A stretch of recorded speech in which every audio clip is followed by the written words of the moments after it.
Hello students, class 5th science. Our fourth chapter is states of matter.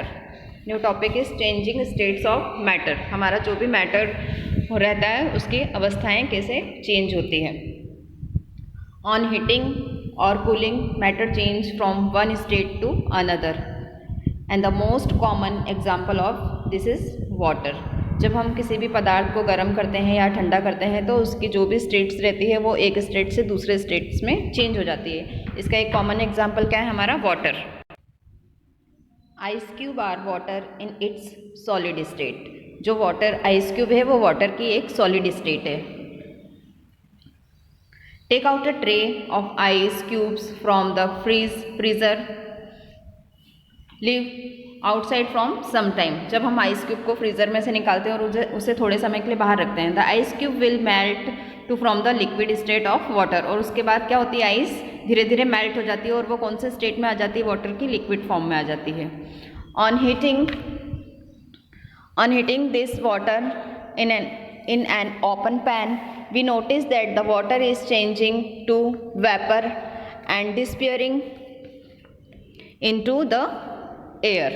और जब हम इस वाटर को हीट करते हैं, हीटिंग के लिए रखते हैं, तो इसमें से क्या, ओपन पैन में रखते हैं तो इसमें से क्या निकलती है, हीट निकलती है. हीट से वो उसमें से वाटर में से वेपर निकलती है और जो एयर में जाती है. Transfer to heat in matter causes change of state. इस वजह से उसकी भी स्टेट, वाटर की स्टेट किस में चेंज हो जाती है, गैस में. Understand the occurrence of changing state of matter with reference of heat transfer and the movement of particles here. Look at the picture. First देखिए यहाँ पर क्या है, वाटर की कौन सी स्टेट है, यहाँ पर सॉलिड स्टेट है. ये इसको मेल्ट करा तो किस में चेंज हो गया, ये लिक्विड फॉर्म में. फ्रीज़र में से निकाला तो ये किस में चेंज हो गया, लिक्विड फॉर्म में. और लिक्विड को हमने इसको हीट करा. हीट करने के बाद क्या हुआ, ये चेंज हो गया गैस फॉर्म में. ये धीरे धीरे इसका वेपर बनकर इवोपरेशन हुआ और ये गैस फॉर्म में चेंज हो गई. यहाँ पर सॉलिड फॉर्म में क्या रहते हैं, मॉलिक्यूल्स पैक्ड रहते हैं, फिक्स रहते हैं, बहुत पास रहते हैं. लिक्विड फॉर्म में क्या रहता है, जब लिक्विड में चेंज होता है वाटर तो इसके जो मॉलिक्यूल्स रहते हैं वो थोड़ी दूरी पर हो जाते हैं. और गैस फॉर्म में क्या हो जाता है, उसके मॉलिक्यूल्स बिल्कुल फ्री हो जाते हैं और वो हवा में इधर उधर घूमते हैं.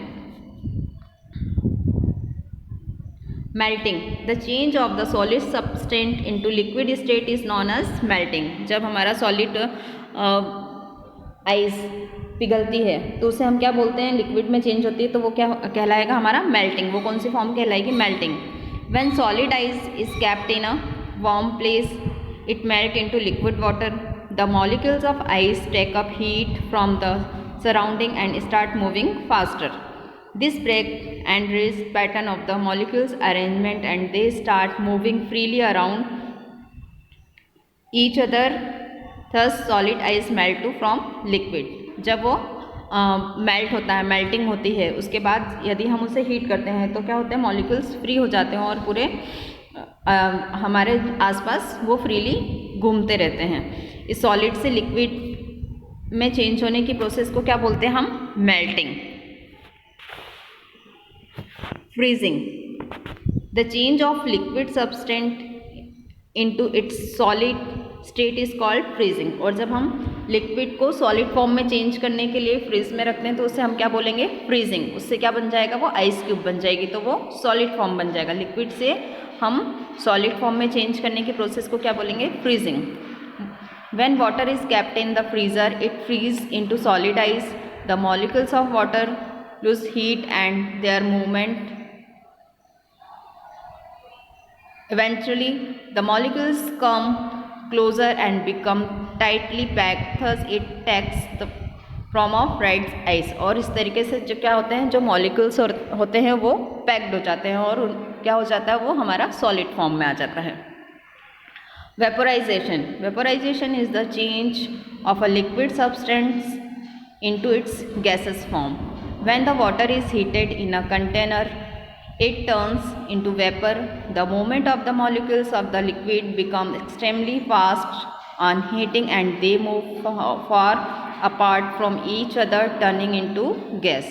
और जब हम लिक्विड को गैस में चेंज करने की प्रोसेस को क्या बोलते हैं? वेपोराइजेशन। जब हम इसे वाटर को हीट करते हैं, किसी कंटेनर में रखकर हीट करते हैं, तो उसमें से क्या निकलती है? भाप निकलती है। उससे क्या बोलते हैं? इसमें क्या होते हैं? मॉलिक्यूल्स दूर दूर जाते हैं और वो फ्रीली घूमते रहते हैं। हीटिंग करने की प्रोसेस को क्या बोलेंगे हम? वेपोराइजेशन।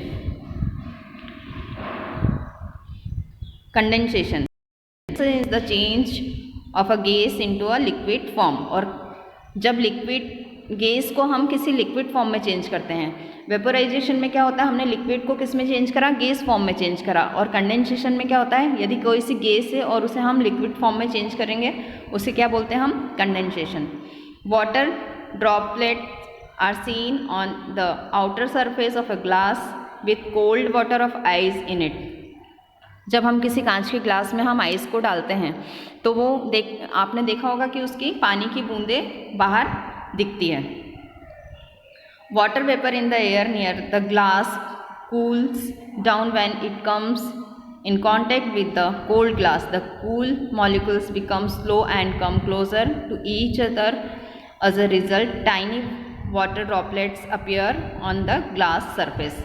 जब वो आइस को हम किसी ग्लास में डालते हैं और उसके बाद क्या होता है? उसकी जो पानी की बूंदें रहती हैं वो बाहर की तरफ दिखने लगते हैं। तब क्या होते हैं? मॉलिक्यूल्स पास पास आने लगते हैं। तो वो किस में चेंज होता है? हमारा गैस किस में चेंज हो गया है? लिक्विड में। तो इस प्रोसेस को क्या बोलेंगे हम? कंडेंसेशन।